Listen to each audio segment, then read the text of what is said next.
Well, ladies and gentlemen, welcome to episode 338 of the Direct Testers podcast. I'm your host, as always, I'm Tyler. Join me with the man, the myth, the legend himself, Sir Colonel Gables. What's up, buddy? It's Friday. Well, in a nutshell, it's Friday. I'm off work, and I'm feeling extra tired, but at the same time, I am doing pretty all right. Good.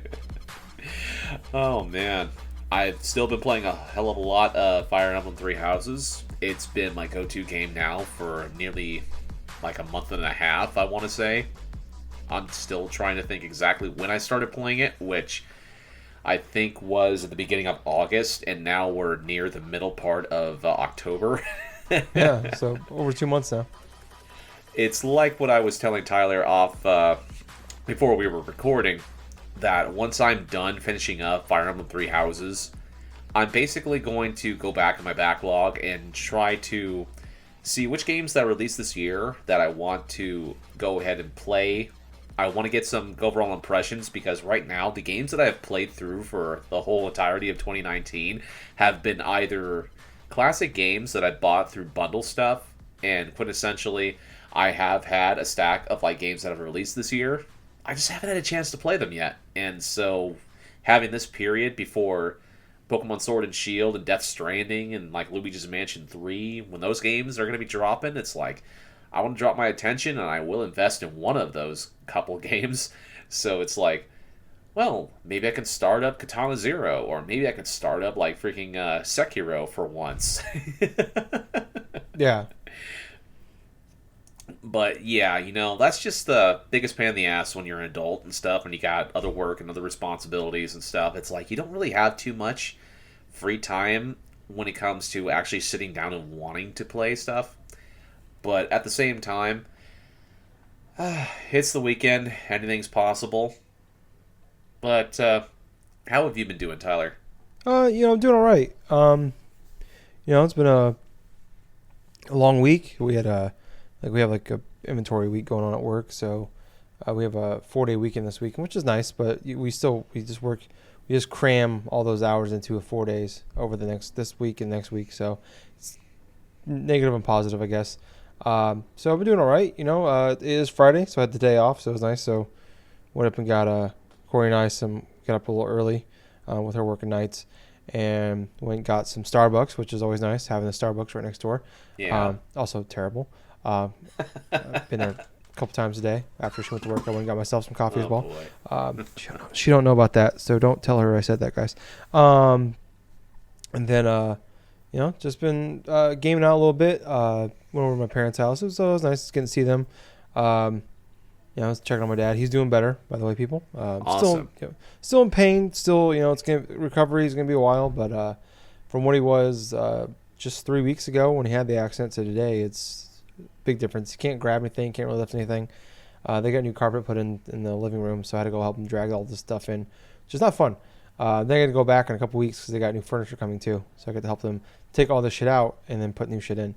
And their stuff is big and heavy, and I'm the muscle, which is not good. When I'm the muscle, you fucked up. That sounds like it'd be with my folks whenever we're moving stuff. It's like, oh, Gabe, you gotta move this stuff to the other room. Oh, God, I just got off 8 hours of work. You gotta do this. No, really. Yeah. You got a new TV, too. It's like 75 inches. The TV itself is 80 pounds. It's how much now? 80 pounds, the TV just itself. Jesus Christ. The box, it was still in the box. I had to help drag it in from the garage. It was not fun. Then here soon, I got to help them mount it on the wall, which I don't know how the fuck I'm going to do that. Wow. That's a whole other story. You're going to need someone else who's going to freaking hold that TV while you got to go through that shit, dude, because that is not going to be easy for you to set on that wall. No. So someone's got to lift it and somebody else has got to mount it. It's not going to be fun. Yeah, I'm doing okay. It's interesting he talks about, like, we were talking about a little bit last week off air, and it's just like, I mentioned a few times before, and people know, my life has changed quite a bit from 10 months ago to today. Moved out, got a girl, moved out, all all that fun jazz. So gaming time is, a little tougher to sit down and play some games than it was, this time last year. And we were kind of talking about it off air, and it's just kind of, I talked about like I'd play games probably I wouldn't play normally like over the course of the 6+ years doing the show because of the show. I'm just looking for something to play, to talk about, or even games I'm semi interested in. I would just pick up and buy day one or pre-order or whatever. And it's like I was like thinking about like a lot of these games I've been playing throughout the year. Like I already paid for a long, before I even met Courtney and stuff like that. And it's like if going back, if I know what was happening, or if I didn't pay for them already, I probably would have never bought them. Yeah, kind but of it's interesting. like what I did. Yeah, and it's just like it's like I always hear people talk about like for years like don't pre-order games, that's stupid, or blah blah. And this we'll get into it more later, but it's like 80% of the time like that's it doesn't. I pre-order a game and I play it and stuff like that. I don't regret it. And this year I feel like more than usual I regret it just because obviously gaming time has been limited, and also the games have been a little more lackluster I think this year. But as I was talking to Gables, like I'm gonna start being like smart about my decisions of gaming. Like I can't impulse buy games anymore, or like one just from a financial standpoint, like being smart about my picks for games, and also just from a time aspect of like we talked about for years of like there's been like when I was single and like I had all the time in the world to game. I'm like, Gable, there's like 4 games coming out this month I want to play, and it's like I don't know how the fuck I'm gonna find time to play them. Like I'm sitting there like thinking about, like one game is coming out in like 2 months. I'm like, I don't know how the fuck I'm gonna play this game. And it's just it's crazy the drastic like that's I'm blowing that out of proportions, but like we're talking about like this backlog. Like I would not have this backlog a year ago if my life was the same point it was a year ago, which is obviously I'm not complaining. It sounds like I'm complaining. For the sake of the show, it kind of sucks, but I think for the sake of my life, it's much better. I'm much happier than I was a year ago to get into like a weird personal aspect of my life. Like where I am now from where I was a year ago, it's flipped on its head a little bit, but I'm much happier overall in life. And I do miss, of course, obviously I miss like getting a game like I used to. There's times where I'm sitting there, I'm like, fuck, man, I really just want to play some goddamn games right now. Or, like I played maybe like over the course of the year, I probably played like a dozen games of Madden, which I would play a dozen games of Madden every week, all throughout the year. Like easily. I'd put 10, 15 hours in every week in the Madden. And sometimes I miss that. And, I think that's normal for people. You miss aspects of your old life, and getting to do things when you want to do them. Single life obviously has some good aspects to it, but overall, much happier, much better. But I don't know. I'm getting weird. I really don't have a point. I don't know what my point is here, but it's just like it was like interesting. I was sitting there thinking about a lot. I talked about it with you last week before we started recording. I would think about throughout the course of like I was looking at like 2020 release dates, stuff like that. I'm just like looking at all these games. I'm like, people are talking about, oh man, quarter 1 2020 is crazy, and I'm like, I'm looking at all these games. I'm like, man, like there's like 3. I'm like, it's not that crazy. I'm looking at it because like, there's like 3 games I really want to play, and then like the rest of them like whatever. But like a year ago, if I looked at 2020 and I was still like single and whatever, I'm like, fuck, there's like 10 games I want to play there. You know what I mean? It's just like that's like the mindset for me has changed quite a bit just from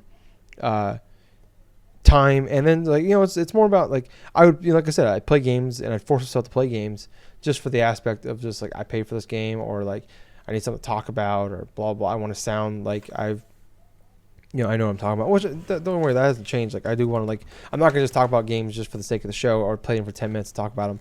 But it's like it's like now I'm looking at it, I'm like, fuck, like why, like what am I doing here? Like I'm looking at like my backlog of games here, and I'm like I was talking to Gables. I'm like I feel like I need to play Days Gone.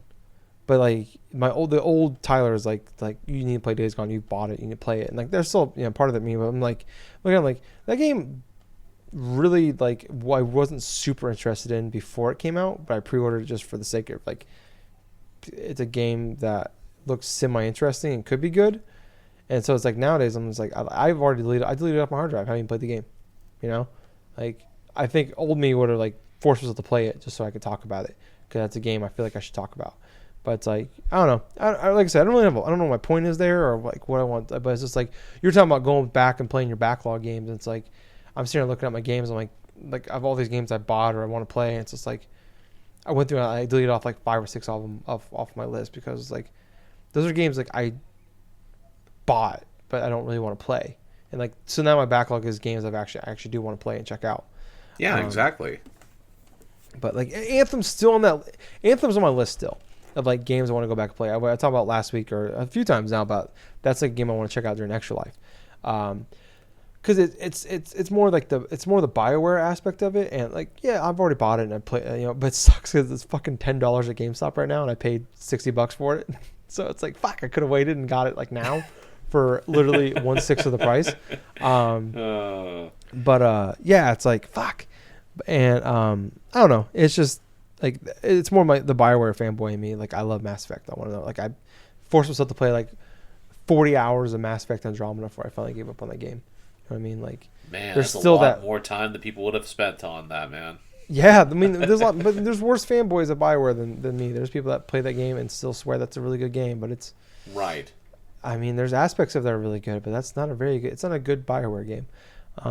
You know what? I look at it at this point, Tyler. It's like you're starting to prioritize what you feel is going to be most precious for you, and not just waste your time on just random games that you kind of feel like that you would have had like a passive glance on, maybe would have dabbled in it, and then like possibly not enjoyed as much, and you're just more or less just steamrolling and just focusing on the experiences that you personally would like to experience inside your gaming selections, and then just go from there. That's very smart and cute, you know. Yeah.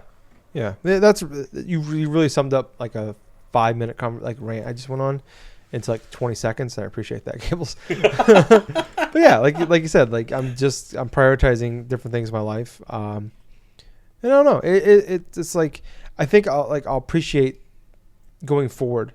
Like once I get done with these backlogs of certain games, because like right now I feel like I am like steamrolling through certain games.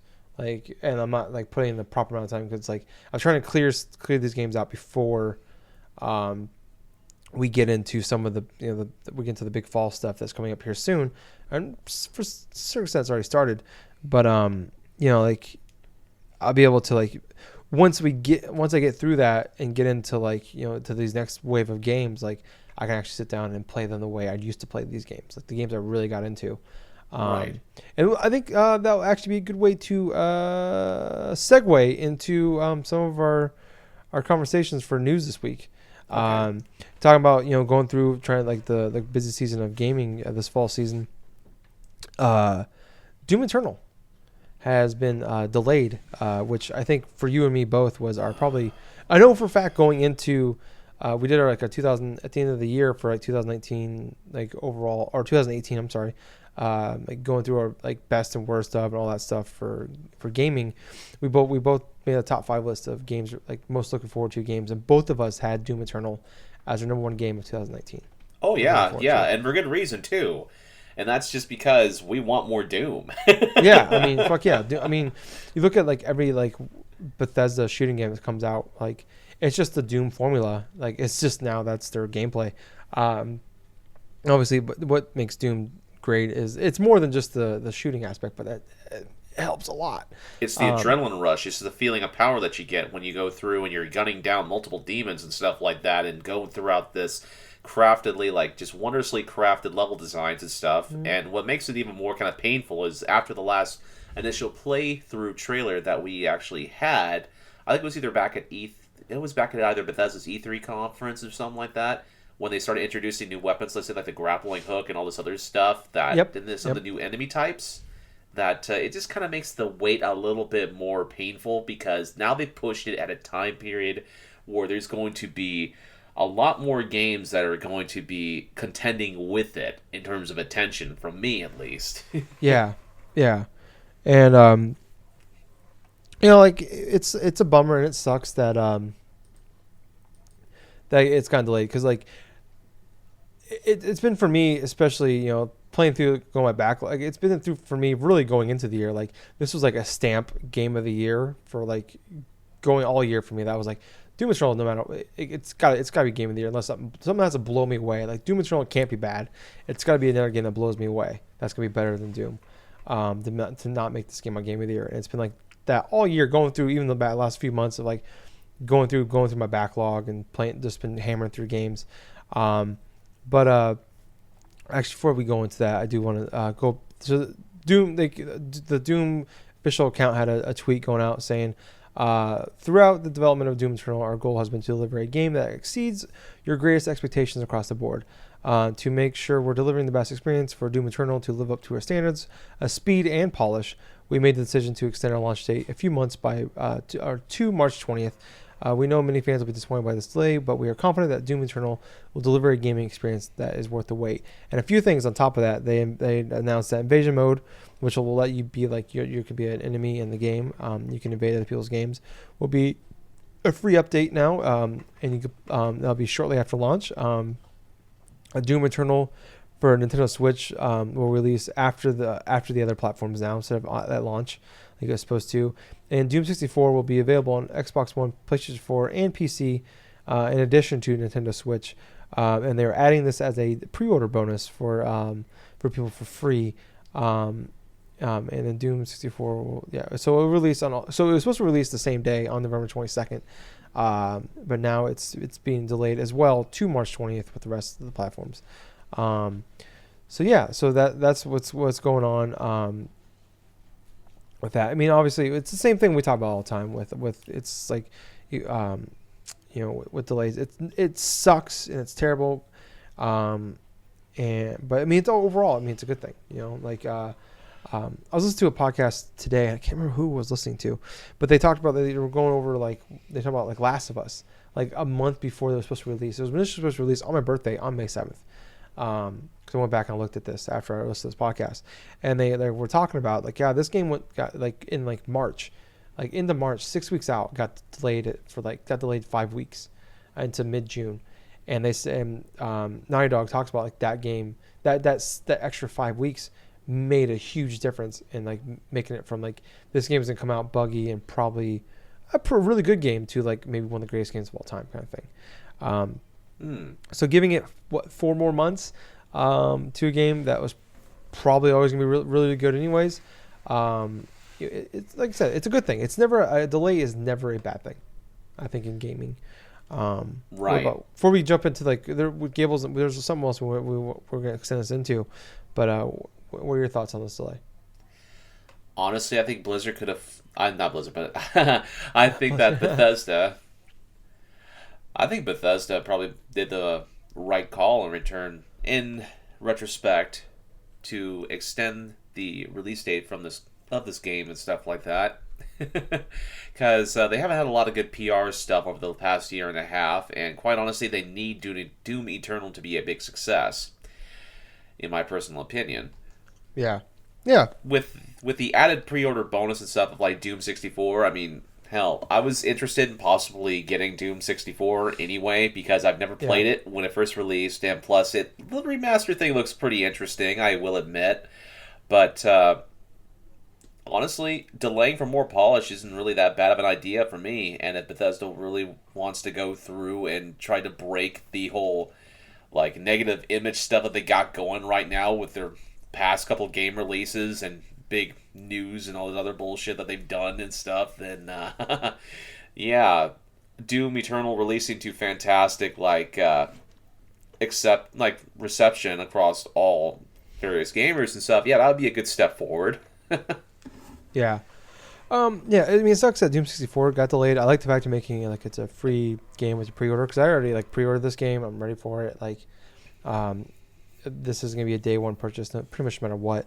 But you're right. This definitely is a smart move. On top of it, you mentioned, what's the company's name? I just totally fucking Bethesda. They need a win.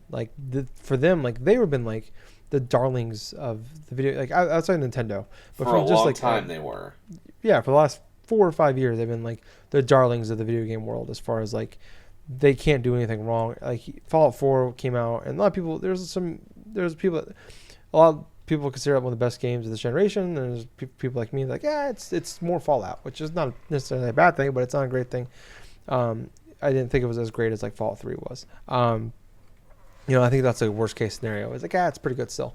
And you look at like the last, I don't know, 12 months. I'm sure there's some stuff I'm forgetting, but it's like, you had like Fallout 76 came out, and that game was buggy and brutal as hell.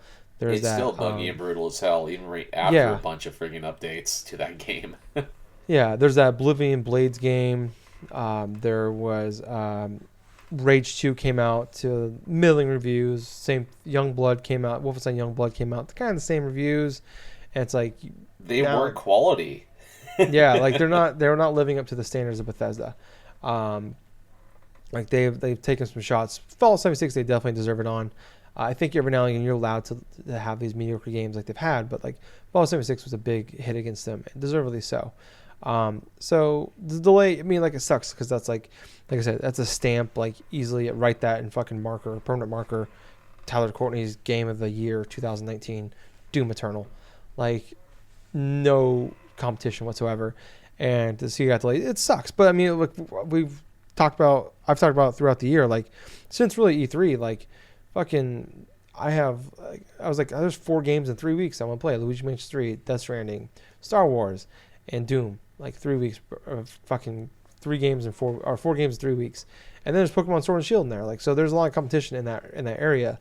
And like I know that I think they're coming out around the same time as like there's Animal Crossing and Final Fantasy 7 come out in that same month. But you look at like right now, and then like right before that, a few weeks before that, you have Call of Duty and Outer Wilds coming out. So like there's a lot of competition in the next 6 weeks or so of gaming. So opens up, gives them more time, and in a weird way, like it kind of like I joke around like one of those 4 games for me has to move.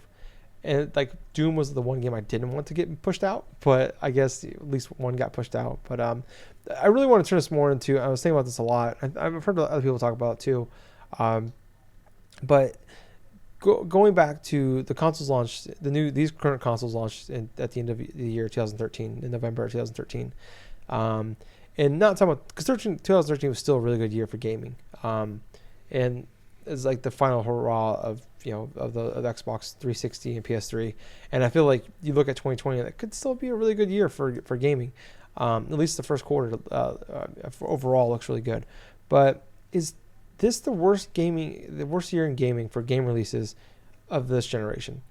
And we kind of touched on a little bit before the show, and we put together a list of games for each year since 2014.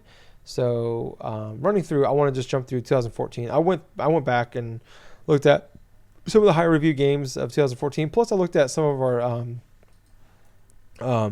I went through and looked at each of our top 10 lists for those years as well, and I added some of those games. So like you look at 2014 had Destiny, Shadow of Mordor, Advanced Warfare, South Park: Stick of Truth, Alien Isolation, Mario Kart 8, the Smash 3DS and Smash for Wii U, Outlast, Pokemon Ruby and Sapphire, Injustice, Metal Gear Solid 5, Ground Zeroes, Valiant Hearts, Wolfenstein, New Blood, Evil Within, Child of Light, Dragon Age Inquisition, Far Cry 4, and Watch Dogs. And then you look at 2015 had Bloodborne, Rocket League, Super Mario Maker, Dying Light, Fallout 4, Rainbow Six Siege, Until Dawn, Batman Arkham Knight, Splatoon, Metal Gear Solid 5, Wolfenstein Old Blood, and Mortal Kombat X. And then 2016, Firewatch, Battlefield 1, Fire Emblem, Fate and Birthright, Pokemon Sun and Moon, Doom, Uncharted 4, Inside, Titanfall 2, Last Guardian, which I know is not, but it's not for me, Witness, Call of Duty Infinite Warfare, Ratchet and Clank, and then Gears 4. 2017, you had Horizon Zero Dawn, Mario Plus Rabbids, Kingdom Battle, Mario Odyssey, Hellblade, Wolfenstein 2, Breath of the Wild, Evil Within 2, Destiny 2, South Park Fractured But Whole, Uncharted Lost Legacy, Injustice 2, Sonic Mania, ARMS, Ghost Recon Wildlands, Cuphead, Resident Evil 7, and Call of Duty World War 2. 2018, we had Pokemon Let's Go, Octopath Traveler, Spider-Man, Smash Ultimate, Shadow of the Colossus, Celeste, God of War, Red Dead Redemption 2, Dragon Ball FighterZ, A Way Out, Assassin's Creed Odyssey, Far Cry 5. And you look at this year so far, Resident Evil 2, Kingdom Hearts 3, Crackdown 3, Metro Exodus, Far Cry New Dawn, Anthem, Trials Rising, Devil May Cry 5, Sicario, Yoshi's Crafted World, Mortal Kombat 11. I had MK, so I thought Mortal Kombat 11, sorry. Days sorry, it's stupid. Days Gone, Rage 2, Outer Wilds, Mario Maker 2, Marvel Ultimate Alliance 3, Fire Emblem, Three Houses, Wolfenstein YoungBlood, Control, Astro Chain, Gears 5, Borderlands 3, Zelda Link's Awakening, Division 2, and still to come this year we have Modern Warfare, Outer Worlds, Luigi Mansion 3, Death Stranding, Pokemon, Sword and Shield, Star Wars Fallen Order, and Shenmue 3. A lot of games. Hopefully that you guys got that. But I don't know. We kind of touched on them a little bit for the show. But I don't know. Would you put this down as maybe the worst year for gaming this generation? In terms of this generation, I wouldn't put it as the worst because I still kind of believe that towards the beginning part of this generation, possibly before things started going into full gear in 2014, I think just the very beginnings of it may be a little bit worse in regards. I actually would place 2013 or the beginning parts of, say, the PS4 and like the Xbox One generation as sort of like the bottom of the point in terms of the worst gaming, like from this 2014 gaming year. Oh yeah. I would sort of like consider like in terms of that, 2014. That's what I meant. In terms of that, 2014 maybe being like a little bit below what we got going so far for 2019. But at the same point, I think it's like a kind of competition between those 2 years. I mean, obviously, I feel like 2017 and 2016 are kind of like, there were some gaming aspects in 2016 which I felt which were better in some regards, but I kind of feel 2017 was like the top. Yeah, it's in regards. Probably the greatest year of gaming in our lifetime. Well, yeah, of course. I mean, hell, we had so many good games that released all the same portion. I mean, there was that 1 week that we had like a Mario Odyssey, and then we had Assassin's Creed. Like, same day, Wolfenstein 2, Assassin's Creed, and Wolfenstein 2, Mario Odyssey, and Assassin's Creed all came out the same day. Yeah, October 27th. I know that October 27th. That October 27th of 2017, when we had those 3 games released at the same time, and we're all just like, oh god, how we want to play all these fucking games at the same day. And all of us actually own, I believe, or had owned those games and played them through at that point. So it's like, I could make an argument that 2017, hell, even like games like Persona 5 and stuff, I think that released around 2017 as well, I think. 2017, you're right. Yeah, all those great games from that standpoint made it kind of like the top echelon, I feel. You had 2017 at number 1, that's the top. And then you have like maybe 2016 or something like that, possibly being number 2. Then it's like, I would say in terms of that, maybe 2015 being above like 2019 in some bits of like some regards as at the moment. But honestly, I kind of feel like in general, 2019 isn't the worst generation, like worst gaming year of this generation so far, because there's still so many uncertainties. You got Death Stranding, Pokemon Sword and Shield. If those games end up becoming like top like sellers and top like with some of the best games inside that could actually bring some bit of stuff maybe elevated a little bit upon. But yeah, I kind of feel, like I said before, that it's not the worst, but at the same time, there's still more to be proven. Yeah, I think you're right. Obviously, it's October 11th, so we still got 2 more months, about 2 more months of gaming. We got 4 or 5 AAA games still coming out later this year that could make the difference. But I'm really stuck. I think it's 2015 is a better year than this year because we had the original Mario Maker, Rocket League, Until Dawn, Batman Arkham Knight, Splatoon, Metal Gear Solid 5, obviously, Wolfenstein YoungBlood, which it was a side game, but it's still a lot of fun. Coming out those years that were really good. I don't know. I'm just kind of like looking at this year. Maybe we're kind of looking back in rose-colored glasses, but I don't know. I think I would, at this point of the year, I would put 2014 ahead of 2019. I just look at like South Park: Stick of Truth was really great. I remember talking about back at the time, like really the Wii U in a weird way was like was a big lifesaver, and the indie games made a big difference. Yes. Like you look at when we look at Mario Kart 8 and Smash coming out that year. You look at Valiant Hearts and Child of Light coming out that year that were big. Did We had Outlast come out that year as well? Outlast was 2014? Outlast was that year. Yep. So that Yeah. was a big one as well. Wait, was it? Yes, you're right. Outlast was that year. Um, I don't know. I just feel like, and like the third party games were like kind of like it was a middling year for like, so Destiny came out, and Destiny was still good to a certain extent, but it wasn't what everybody thought it was gonna be. Metal Gear Solid Ground Zeroes was a weird game. Injustice was a really good game, but it was weird. Dragon Age Inquisition, it's kind of that Fallout 4 of it, for people, I think, where it's like a lot of people loved it and consider it like one of the best games of the year, and people look at it like, it was okay. And like Watch Dogs, stuff like that. I don't know. I just, obviously this year isn't over with, but I feel like all the big games going into this year that people were looking forward to just have not hit the way people thought they were. Like Resident Evil 2 obviously blew everybody away. I think like there's certain games like Control and Astral Chain kind of came out of nowhere for people, but you look at like the big games going into the year, like Crackdown 3, not a lot of people like that game. Or like it's an okay game. Metro But Exodus, like its predecessor, it's disappointing. You know, Crackdown 2 was disappointing back when it first released. yeah. Crackdown 3 sort of has the kind of like the same type of disappointment feels from some people that have played it. Yeah, yeah. Like people were excited for Crackdown 3 because it was just like, hey, it's Crackdown 1, but 2019, because no one really liked Crackdown 2, and it's just like people were like, oh, they're going back to the basics, but they're bringing it to like the modern age, and it's just it's just Crackdown 1, but with better graphics. But you look at the big games going into the year, like Far Cry New Dawn, like it came out, and it's just like whatever. It was a side game. Average. It was average at best. Anthem has come out. People consider it maybe the most disappointing game of the year. Called it. Yeah, yeah. I think a lot of people do that.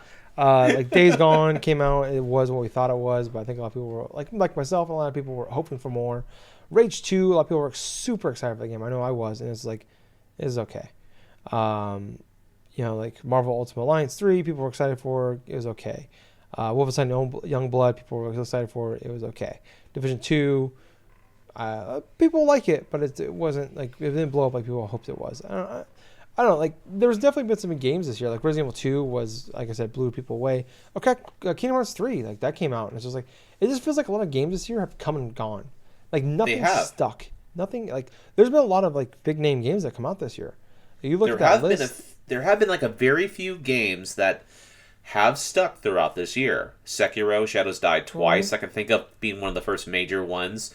Kingdom Hearts 3 was only there for a little while, but like it was mostly fan service. It was kind of split between like the fan community and stuff, between like the people who are just hardcore love Kingdom Hearts and stuff. Even some bits of my friends were like, yeah, it's a bunch of fan service stuff, this and that and this and that. But as far as like appeal goes, there were some of the games that I could think of from this past year. Untitled Goose Game is the most recent that is stuck on the internet's mind. Yeah. Yeah, like Untitled Goose Game was taken over. I think Control is this is one of the bigger surprises of the year. Astral Chain came out, and I think it blew a lot of people away, but it's kind of died off very quickly, I think. It did. But it was for a couple weeks there. It was big, I think. Fire Emblem has been great.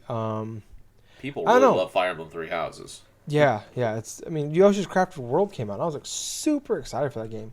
Really excited for it. I'm like, I came out and I started playing, and like I kind of forced myself through like, and maybe it's like when I talk about at the beginning of the show where like times have changed. Like a year ago, Tyler would have like played through the whole game and enjoyed it and stuff like that. But it's like, or like force yourself to play the whole game, and even though I didn't enjoy it that much. But like 2019, Tyler's just like, I'm not really having fun with this game. I'm just gonna stop playing it, kind of thing. But it wasn't like Epic Yarn for me. Like I loved Epic Yarn, and this game was just like, it's pretty fucking boring actually. I don't know. I mean, I think it's really going to come down to these. Like, there's like I said, about half dozen big games coming out the rest of the year, and those are going to make or break it. I think for like what we look at for over going back when we look at the past. But maybe it's part of the case that we've just been spoiled. Like 2016 was a great year with like Uncharted 4, Doom, Firewatch came out of nowhere. Witness is a really great indie game. Yes. You had Pokemon Sun and Moon. Inside, another great indie game. Titanfall 2, surprise of the year probably for Titanfall 2 and Doom just, I think, shocked everybody. Gears 4 came Yes. out really good. Ratchet and Clank came out really good. Battlefield 1, a lot of people really love that game. Um, and Infinite Warfare, another really good game. Really super. It's crazy to say, but really underrated Call of Duty game. You look at 2017, like I said, one of the greatest years in games of all time. You had Horizon, Exactly. Mario Rabbids, Mario Odyssey, Hellblade, Wolfenstein 2, Breath of the Wild, Evil Within 2, Destiny 2, South Park: Fresh and Behold, Wildlands, our Resident Evil 7, Cuphead, Sonic Mania. Quintessentially, 2017 is still a year in gaming that I am still trying to catch up on. Yeah, like, it's just there's so many great games coming there, and like even last year was like wasn't as great. I think it was a very, I've said at the time 2018 was a very top heavy year. I think it wasn't as deep as 2016 and 17 or it was, but really like a really great year still. Like Pokemon Let's Go, Spider-Man, Smash, Celeste, God of War, Red Dead Redemption 2, Assassin's Creed Odyssey, Dragon Ball Fighters, like a lot of really great games that year. But like I feel like if any one of those games came out, like in even like a bottom half of the year game from 2017 or 18 came out this year, it would be like widely considered like the game of the year for Yeah, 2019. I kind of feel like that would have doubt. been the case. Yeah. Like if Celeste came out this year, game of the year easily. Yep. I guess that's not fair because it's number 2 game of the year. But like I look at like I don't know what was the bottom half of the game. Like if Evil Within 2 came out this year, it'd probably be one or two game of this year. Or Destiny 2 came out this year, it'd be one of my top 2 or 3 games of the year. Breath of the Wild came out this year. It was my number 6 game of 2017. I'll point that out, people. Easily would be my game of the year this year. And maybe that's silly to say for some people, but for me that's saying something. I don't know. It's a debate that I think we'll have to look back on in a couple of years. And maybe like you said, we're getting towards the end of the generation. I'd like to go back. Like 2012 was basically. I want to look at 2012. Maybe I'll go back and we'll talk about it next week. And we're in that in between stage where like people are holding on to the big guns for 2020, 2021. But we'll have to let's wait and see. But speaking of the next generation, maybe this is like the no duh news topic of the year. But Sony announced that the next console is officially called PlayStation 5, which, like I said, I think everybody knew that was happening. Yep. But it will be releasing holiday 2020. Once again, I think everybody knew that was coming. But I don't really have too much to say on it other than it's like we got an official confirmation that it's happening. So we got the new Xbox and we got the PS5 coming out next year. I don't know. What are your thoughts? We don't really know too much. We got some details on like the tech of it and stuff like that. But what are your thoughts going into the next generation? My thoughts going into the next generation is one. I hope for the love of God that they fix whatever types of load times that they got in between games, like in between like cutscenes or whatsoever, that they are completely ironed out. I know that the PlayStation 5 apparently has some sort of feature that supposedly is going to help like seamlessly load particular types of games. Yeah. Another hope that I have for the next generation is all of the file sizes of these freaking games that are astronomically huge. I wish they would be compressed and not so much uncompressed, because I'll tell you what, more and more new game releases are coming by, and we're getting games that are like, hell, I thought back in the day like about 15 gigabytes was huge for a fucking like downloadable game. I mean, that was for me back when I had my PS3 and I was trying to download freaking DC Universe Online when I was trying to play little bits of that. But when you have games nowadays, especially the new Call of Duty that's coming out, that's like around 175 gigabytes just to download the full game. Yeah. That's ridiculous. And I hope with the next generation it's done away with, because that is stupid, and that's really uncalled for to think that people are going to have to go through and try to download all that fucking information on people's capped internet stuff in order to successfully like play a game that you release in either 2019 or 2020, That's another random thought.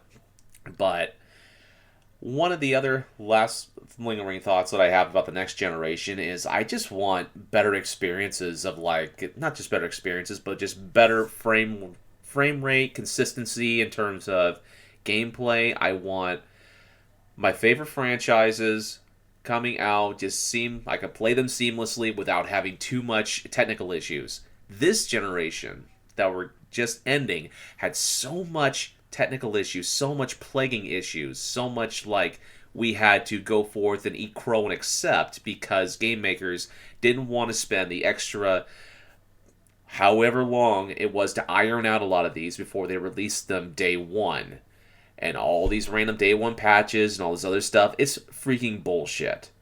I don't care what anyone says about it. I do not ever think I will accept this. But it's like, if you release a video game in this day and age and stuff like that, even though there's time constraints, have your fucking shit together. I am not going to. That's one of the reasons why I never want to buy certain games day one, because these issues are prevalent. And so the next generation, I pray that this is going to have a downwards trend on that. Yeah, yeah, yeah. I'm with you for most part. I think the loading time is a big thing that's going to change. You could definitely tell that like we're getting like I can always tell we're getting closer to the next generation based off the noise that my consoles make. Because I remember like the Xbox 360 and I had the Elite one at that point. Like, I bought like a couple years for the PS4 and everything came out. Like that thing sounded like a jet engine the last like year I had it, and the last like really started with God of War last spring, where I'm like, this thing sounds like it's gonna explode. And like I'm playing like Wolfenstein YoungBlood today, and I'm like, oh my god, like is this thing on its last legs? But I'm like, no, we have gotten to the end of the power of what these consoles can do. So yeah, I don't know. So, out of curiosity, how long have you had your console? When I got this, I sent you my old PS4. When did you get Yes, that? you did. I had that, I think, for about a year and a half or something before I upgraded to my new one. I think over a year ago now. I bought mine I got it for December 2016. So almost 3 years. Almost I've had 3 this years, console. yeah. So yeah, because I remember I was like an early Christmas present to myself. So I got the PS4 Pro. Yeah, exactly. So I mean, it's got a few years into it, but and a lot of gaming time on it. But she should hopefully hold out for another year. Um, but yeah, like I said, like it sounds like a jet engine, which is a prevalent problem with I think most I've heard from a lot of PS4 Pros. Um, but yeah, I don't know. In a weird way, I'm not like I went to like going into this generation. I remember we talked about like early parts, like the beginning of the show, the first like 10, 20 episodes of this podcast that we did, where I'm like, I don't feel it's necessary to get into the next generation. I feel like everything's fine. We go for a few more years, and I kind of feel that way still. Like we're still getting these great games, and part of me is worried though, because like I look at like 2014 and even like I said, 2000 we just talked about 2013 or 2014 and 15 we're okay years for gaming, and then it felt like really like the tail end of 15 and going into 16 was like when we started to see like that real next gen of gaming. So really it might be 2021, 2022 by the time we see those next prevalent things in gaming. But I don't know, like I'm not fully ready for it, but I'm fully aware that I know I'm going to get one at launch. Don't know which one I'm going to get. I'm going to go in this year open-minded, where like if you would have asked me at this point in time going into this generation, the PS4, Xbox One generation, like I was all aboard like the Xbox train. Like I didn't even watch the PS4 reveal studio show, whatever the hell you want to call it, in 2013, like when they revealed like the games that are coming out for it and like in that February. I didn't even watch their fucking E3. Like that's how big of an Xbox like fan I was at that point. Like or I didn't watch it live, I should say. I'm going Xbox no matter what, and then it's like after watching Xbox and then going into PS4 and watching the PS4 one later on, I'm like, oh, I'm all aboard PS4 train, and I'm gonna go into this generation the same way. We're like, we talk about the last few years, Xbox has blown us away with like their customer support and the way they've been the customers, like all the cool like Game Pass, backwards compatibility. The Xbox One X is more powerful than PS4 Pro. They bought all these studios and stuff like that. You look at it, it's like they're doing all the right things. Now they just need the games to deliver. Where PS4 has had like they've had all the games that deliver that were excellent of this generation. So I'm going to go in this year more open-minded than I have before. For the first time ever, I'm going in completely open-minded, going the generation where I bought for up until 2007, 8. I was a Nintendo fanboy, and then 360 blew me away. And then now it's like I'm kind of like the last 5 years I've been like I just play I go where the games are, and then that's the way I've been. And so it's going into the new generation of that. Like I'm going to go where the games are at, and also where my friends are going to go. Like that's going to be a big point of like That's very true. it's like if all my friends, if I'm in the middle and I'm looking at like, oh man, I'm like, I don't know where I'm going to go, and I can only get one at launch, which would probably be the case. I'm going to go. Obviously, if there's if God of War 2 or something like that happens at launch, I'm going PS4.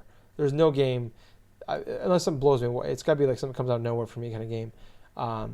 For Xbox, that's going to push me in that direction. But if I look at it, like if the games are even, like I'm going to go where all my friends are going to go, because overall I want to play games with them.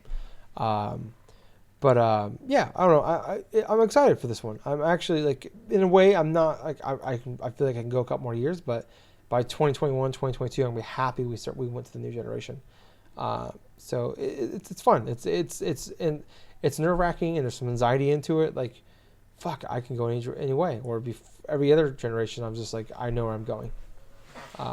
So yeah, it'll be fun, and I can't wait till we actually like. I'm sure we'll have something in the next 6 months. We'll see. I think one of the two will show off some stuff by into the first quarter of 2020. Oh yes. Whether it's, I think more likely we'll see the PlayStation before we see the Xbox.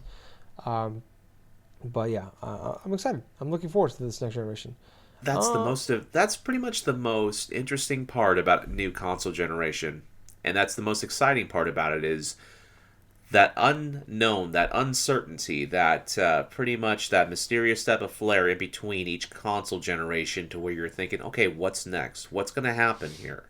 Yeah. Is this technically like the last generation of consoles? Is this generally going to be more of the same like it was from like 360, PS3 onwards to PS4 and Xbox One? Or is this going to be something entirely different that we're never even thought possible previously? So with that unpredictability and the unpredictability of what games will be there at launch for either system, it's going to be quite an interesting year come 2021. That's what I'll say. Yeah. I think I'm going to 2020 like maybe in 2021 expecting this like to be like from a gaming aspect, hoping it's not, but I think it'll be we'll see more of a year like we did in 2014 and even 2015. But I don't know. I mean, maybe it'll be different. Like now, like I feel like maybe this is just recency bias, but I look at like this has been like one of from just like a top to bottom, like the amount of great games we had to play, one of the greatest years and like one of the greatest generations of gaming.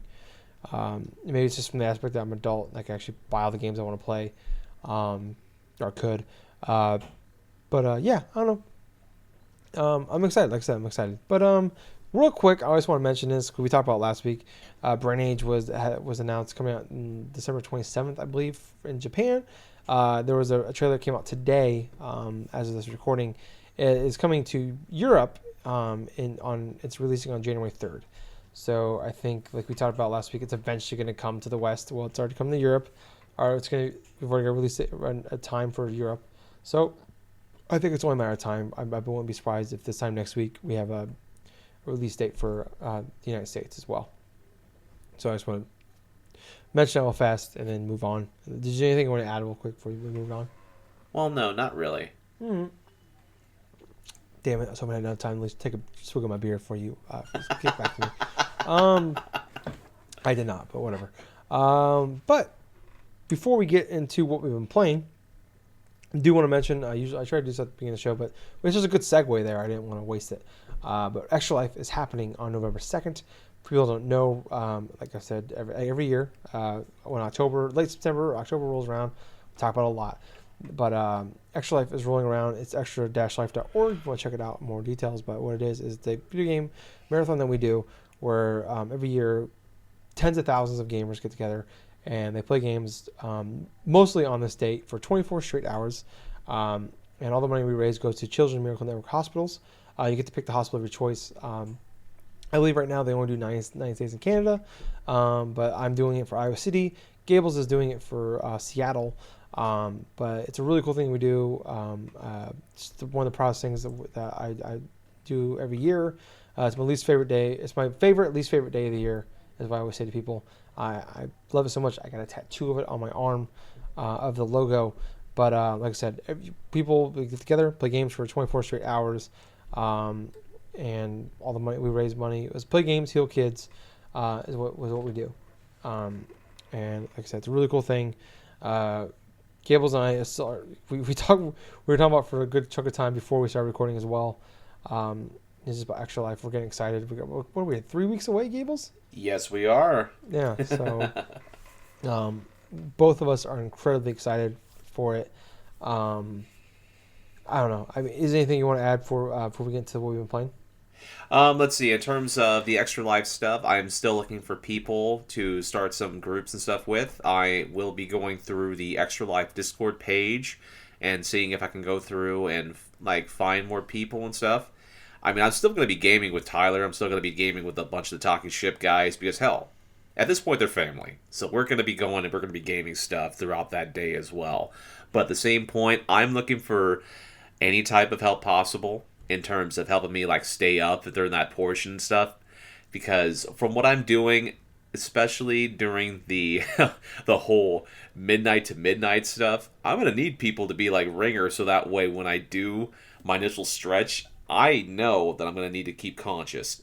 So, anything you guys can do while I'm streaming stuff on Twitch, by all means, ask me questions, ask me general things. If you want to join in my PSN chat or something, just talk with me for bits and stuff, I would appreciate that. I mean, heck, it's not just, it's pretty much, I am an open book when it comes to having people say to talk with or to stuff. I'm a friendly person regardless and stuff. As long as people are not obvious, say trolls, if they're just being malice or just hateful in terms of that, I will just flat out just not not talk to you or even just go through possibly kick you out if you're just being harassing and stuff, because this is supposed to be a good positive day for everybody involved. And on top of that, it's for a good cause too. I'm raising money, like Tyler was saying, for Seattle Children's Hospital. This will be my 7th year in a row doing it. Tyler's, I believe, is his 8th year supporting Iowa. Was it? Mm-hmm. Yeah. Damn it. Every time I go drink a beer, you talk to me. 8th year in a row. My 8th year doing it. His 8th year in a row of doing it and stuff. But when it comes to games, I have not fully decided. I may just end up downloading some of my old games that I've had for PS4 and probably start with those first. But yeah, if people want to play little bits of, say, Dead by Daylight or Dragon Ball FighterZ or any other type of decent multiplayer games that I've got, I am an open book. I will at least take you up on your offers to that. And I'm going to be downloading Rocket League again because I know that's a popular choice. Oh, fuck yeah. That's good. Oh, I still got, I think I still got Dragon Ball FighterZ sitting over there, Gable. So maybe you and I, I'll double check, but I think I still have it. If I do, we'll have to play that together. All right. But yeah.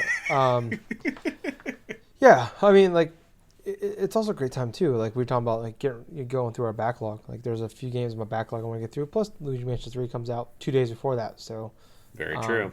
Yeah, but like I said, we talked about last week about all the there's a bunch of games that we go back through and play. I still have Battleborn sitting over here, just in case. Overwatch sitting over here just in case. So I'm incredibly excited. I look forward to it all year. For Extra Life, I even have 2 gold medals for 2017 and 18 for raising $1,000 or more for Extra Life. Nice. I got the tattoo. I got 9 Extra Life T-shirts. I hit the $200 limit. I'm over $200 now for this year. So I think I'm at $250. So I'm getting a shirt, my Extra Life shirt, in the next couple weeks, which I'm incredibly excited for and proud of. I love Extra Life so much that I literally talked about about Extra Life on my first date with Courtney. That's how much I love Extra Life, and I explained to her because I showed her because she has tattoos, and I showed her I got one tattoo, and I showed it to her, And she just kind of looked at me funny, and once I explained it to her, like she totally got it. That was really cool. I do, and like she even talked about it with like her family and stuff like that. Like it's one of the things, like it's one of those weird things where like you kind of feel weird talking about it because I was telling Gables for the show. It's like I talk to people about it. It's like, oh, it's just an excuse to play video games, and it's like that weird thing that kind of irritates me. Like I think probably a lot of people, you hear that, it's like you know, like kind of way you're like fuck you, but it's like that's the way I feel when I hear it. It's like but I just always bite my tongue with them, like whatever. Like no, it's actually like this really cool thing that we do, and I explain it to them. Once I explain it to them, like and they get it, like and how passionate. What I feel like I'm really passionate about it, and like once I talk about it, and they see it in my face, they get it. And there's nothing wrong with that. Like, what's wrong? Like, I can see like, oh, you just want an excuse to play for games for 24 straight hours. That sounds amazing. Yes, it does. So we get to do that, and we get to play games, or get to help kids. Like, Yeah, that's awesome.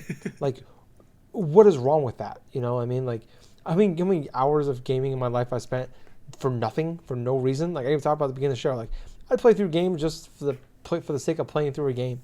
It's like now I'm playing through games for the sake of helping sick kids, you know, and doing things that help them. You know, like I got some cool stuff out of it. I got a cool cup out of it. I got all these great T-shirts out of it. I got these awesome gold medals. I got this tattoo. Like, yeah, that's awesome. But like things are really cool. But it's like overall, like we do these really great things for kids. And I can't like talk about that enough, like how cool of a thing that is that we do every year. And people do like and once I explain to them, like, and tell people like sometimes like last year they raised like almost I think it was over $11 million. I have to go back and look at the total. Yeah. It's like this isn't just some like little thing where like a couple dozen people get together, or you know, maybe a couple thousand. Like this is tens of thousands of people do this every year. Exactly. And this is like a good chunk of the gaming community as a whole participate inside this. Yeah, like this charity has legitimately raised 30 plus, maybe 40 million plus dollars in the last. I think this is year 11 of the Extra Life. So it was just a dumb thing that this guy on a podcast started. This little tiny podcast, Sarcastic Gamer, 11 years ago. It was like 12 years ago. They did a little thing for it, and it wasn't Extra Life yet, but it was something they did. But it wasn't 24 straight hours, but it was something. The core was there, and now it's turned into one of the coolest things I think in gaming ever. So yeah, I don't know. Like I'm going a little rant here, but you know I love Extra Life. It is, like I said, maybe one of the proudest things I've ever done in my entire life. Means more to me than damn near anything. I think that's the sake for a lot of people, and I hope so. You know, that isn't like a living being. It's probably the most important thing to me. One of the most important things to me. Yeah, God damn it, it's fucking awesome. And I hope you know, like, you know, if you want to donate to us, go ahead. Go to extra-life.org. Like I said, search player. I'm Tyler Courtney. That's Gabe Bagnose. If you don't want a bag, just say no. It's an easy way to spell his name. But I say to people all the time, like, and I talk to people, like, if you don't want to donate to us, that's fine.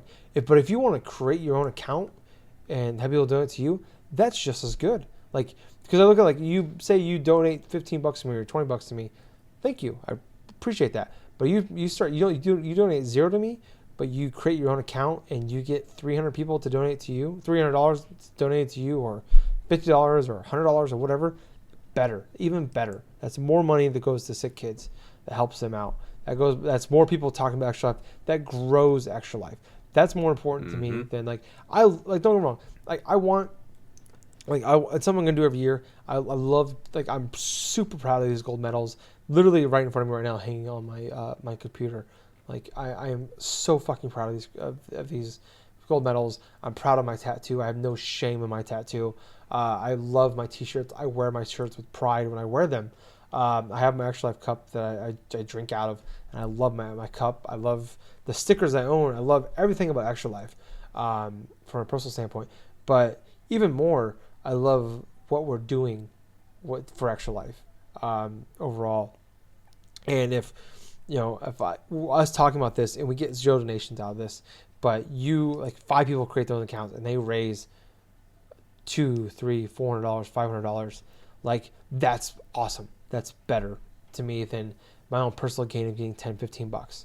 I would love that. And if you do that because of the sake of the show, you heard about Extra Life over the course of 6 years because of the show, I would love to know about it. Like, that's something I'd love to know about. Like, I've gotten donations from people from that listen to our show before in the past.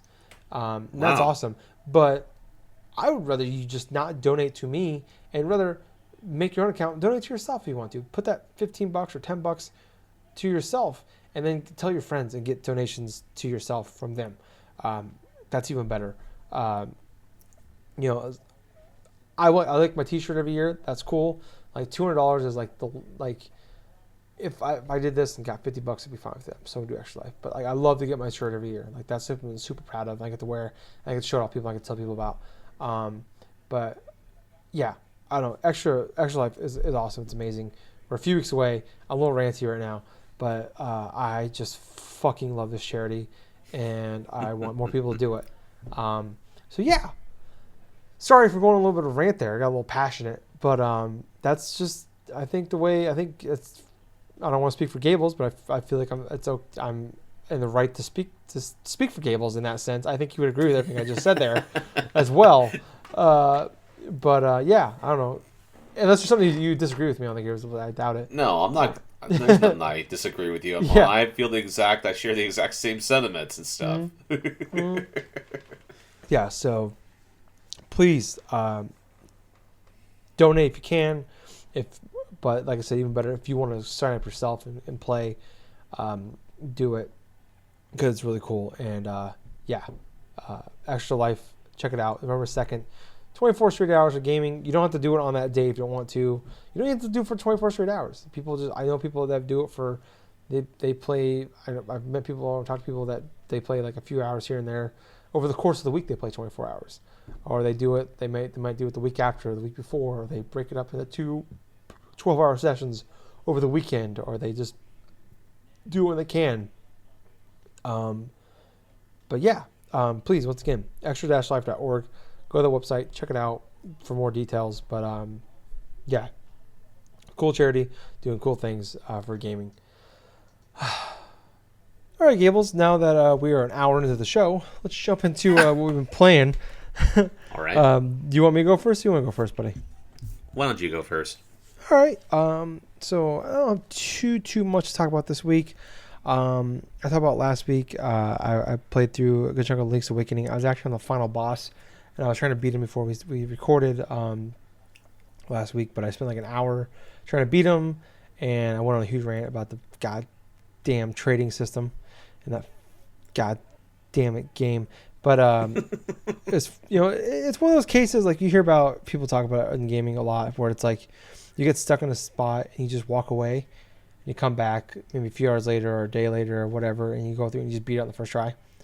Yep. And that's one of those cases where like every time I go into the final boss, I'd have like two fairies in a bottle. I'd have this one potion that like as soon as I died would give me a full refill of hearts, and I kept fucking dying in this there's like 5 stages of this final boss, and I keep getting to either the 4th stage, the end of the 4th stage, or I get to the final stage and I die. And I was getting frustrated, and after like an hour or so of trying to fight him and losing, I ran out of time. I had to record the show, and I went in. I got everything ready to go to start to fight him one more time, and I had ready to record the show.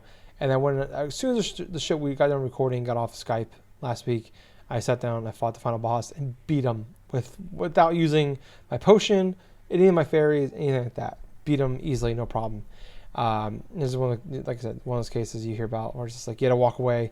You're getting frustrated. You're pushing. You're pressing, stuff like that. And especially when I was kind of my own weird self-induced time clock, I guess. I was pressing, and yeah, once I was free of all that and went through and beat him, no problem.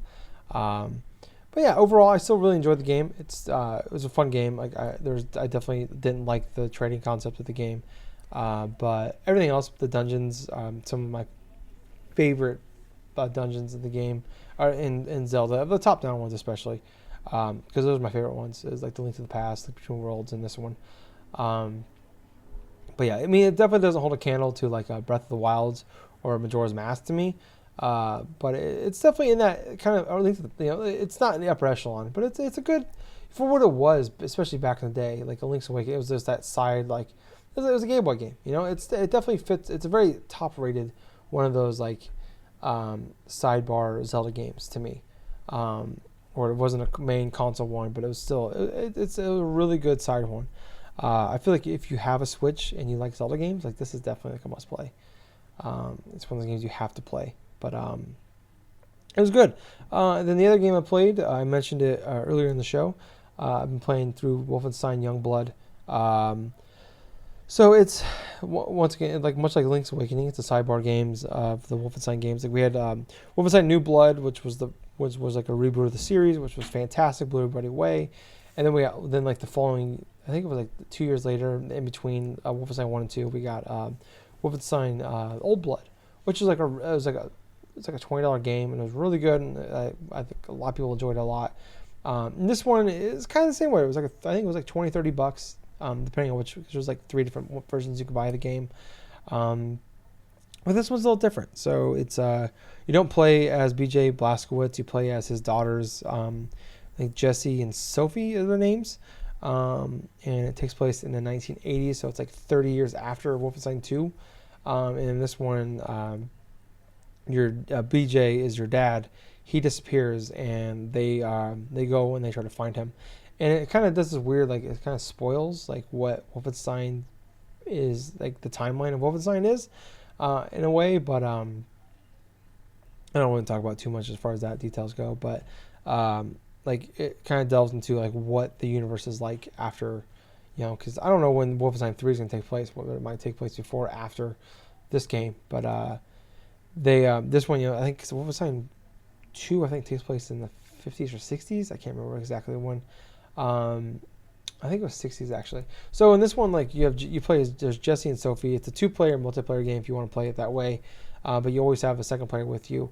I'm just doing single player, but I still, obviously you still have an AI character with you, and your dad disappears, and they have to They go to Europe to find him, and now America has been liberated. So now America is like, it's going back to America. Like the Nazis are gone, which is spoiler. That's kind of what happens at the end of Wolfenstein 2, or leads that way at the end of Wolfenstein 2, and he disappears. But like, and these two have been trained their entire lives to fight Nazis, but they never fought Nazis before. So now it's kind of an interesting way of like it kind of turns into like these girls are like the first missions, like them dealing with like having to kill for the first time in their lives, and like they found that they actually killed their first Nazi. It's like a funny little scene of like one like they're like one of them's like having like a panic attack over the fact that they're about to kill somebody or have to kill somebody, and then they kill them, and like one of them throws up, and the other one's like, yeah, I'm all excited about it. And it's just kind of there's some funny parts of it, but it's kind of like in a weird way, like when they rebooted Tomb Raider, where the first time Lara Croft kills the guy, like she's like, oh my god, I just killed somebody. Like it hits you, like, oh my god, like this person's never killed anybody before, and like it hits you, but like it turns weird, like where like that first kill, then like the rest of the game you're just murdering people left and right, like it's nothing.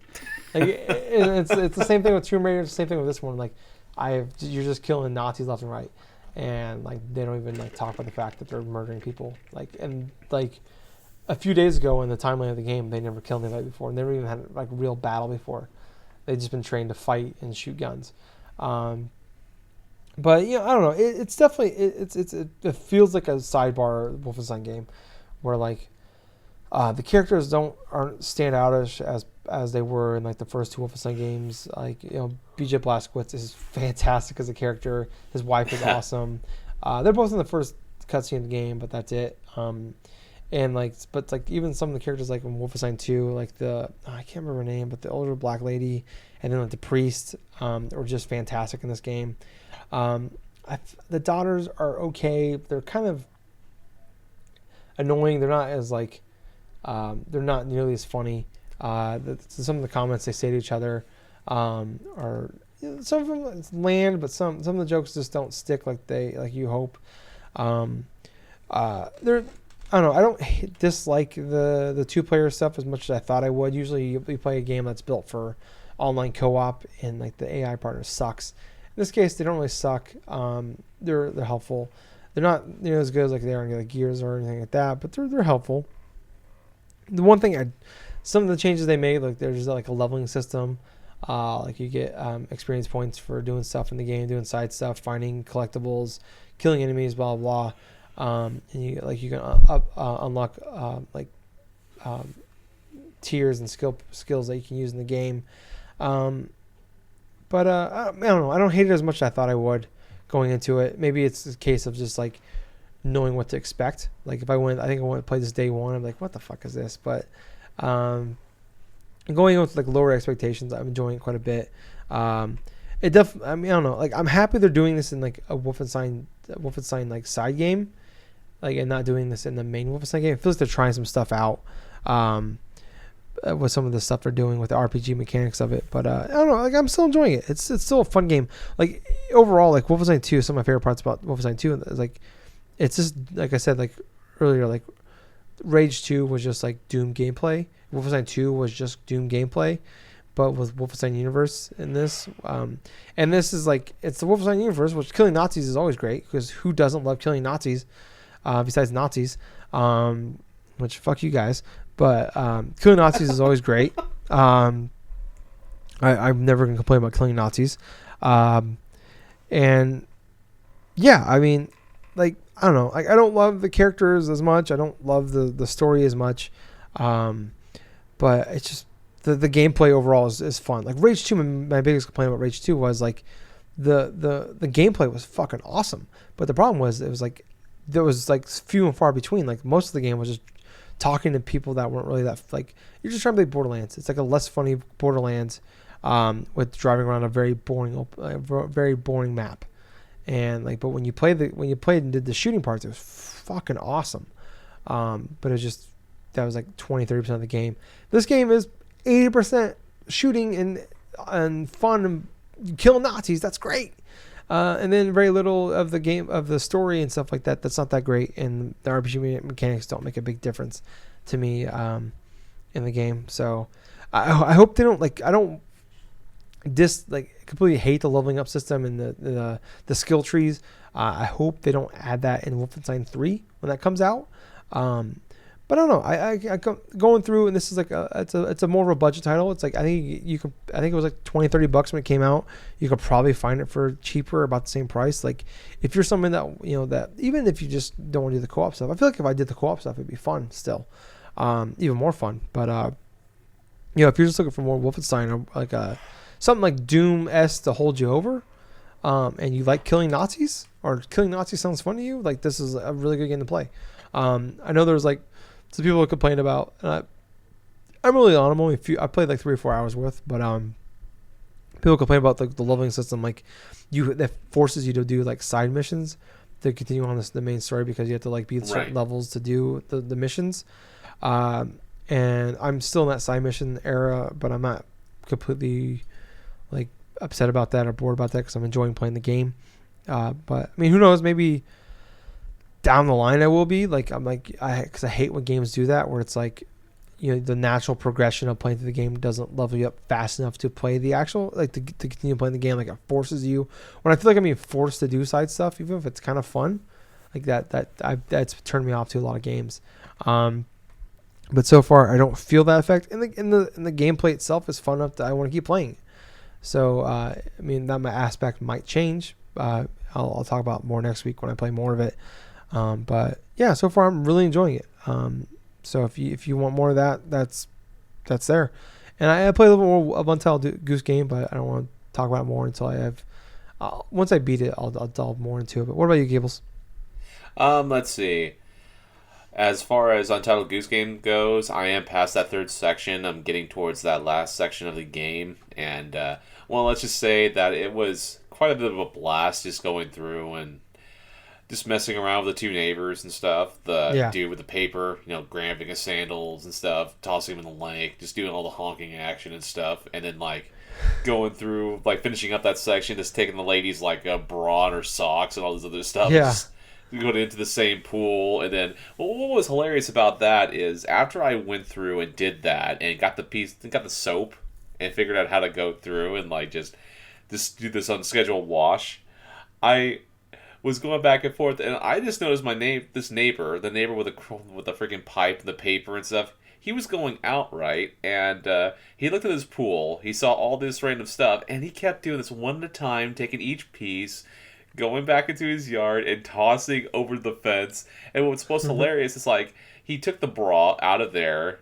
And then he went through and he tossed the bra over into the lady's yard. The lady looks at it and is like, "What? What's this doing here?" And I'm thinking to myself, like, man, if that was real life, that lady would be like, "Oh my god, pervert!" But I freaking attack. It was just some like weird little gimmick thing. But what's more hilarious and stuff is you can actually go forth and get that lady to put that freaking ribbon on your goose and stuff. So this is what I did. I went forward and I'm like, oh, I wonder if I can get that ribbon tied onto me. And so I see this plastic goose, and so I drag it out, and I just drag it past the other neighbor's yard and stuff without him like just trying to take the damn goose, because that's exactly what he'll do. I tried it a couple times, and what would happen is the dude with the freaking paper, he would grab that plastic goose, he tried to toss it back into the other yard. I'm like, oh, go. And then I just go through and do it again and stuff. And I initially got it out of that freaking fence, and got it out, and then I went back to the position where that goose was. There's actually a little prompt where you go through and you just go through, and then the lady instinctively goes through, takes the little ribbon, ties it around my neck, and all of a sudden it's like I'm just walking around with a ribbon on my thing, and all of a sudden when I honk or something, the lady's like, what the hell? Oh my gosh. I definitely do want to finish up on Untitled Goose Game. I'll probably have a little bit more upon it the next time that we record. But other than that, I've been playing more Fire Emblem Three Houses. I'm past Chapter 15, and I'm to the point where I got most of my party that's either in their mid-30s or close to their, the mid-40s and stuff. And I gotta admit, I am definitely enjoying a lot of the prologue stuff in between, like the class stuff and the mission stuff. I've just been going through and just, I have been grinding in regards to earning a lot of money and earning a lot of resources, and I've been fixing various weapons in terms of the weapons that I do have for each character. So with each piece of weapons that I got, there's a durability meter, so it'll say how many uses it has left. And because I've been doing so many of these auxiliary courses in between missions, I have been replenishing a lot of them along with funds, and I have just been going through and just refixing items to certain characters and stuff, and they're just good to go. I've just pretty much been abusing the system in that regards. And because I don't really have too much to go through, what I have been doing, instead of focusing on certain character support between things, since I've already pretty close to maximizing it, I've been using the class time and the whole exploration time just to serve some of my guys their meals and stuff, and just boost a lot of their confidence and a lot of their motivation stuff, so that way when I teach them, it's going to be so much easier for me just to go and increase a lot of their stats. So now I'm just work the system to an extent where I'm earning a lot of money, I'm doing a lot of fighting, and on top of that, I'm making sure that their weapons proficiency, or proficiencies in almost everything that I can do, is going to be maxed out or get to a respectable stat to when eventually I do a third playthrough of this game. It's going to be a hell of a lot easier for me to go through than before. But other than that, though, that's pretty much it for what I've been playing. I mean, I've played little bits here and there and stuff of both games, but yeah, hopefully I'm going to have something new in regards to talk about the next time. Yeah. But, even so, I'm happy, the key is having fun playing games, and you're still having fun, so that's the point of why we play games. So, like I said, we'll, here soon we'll be going through our backlog of games.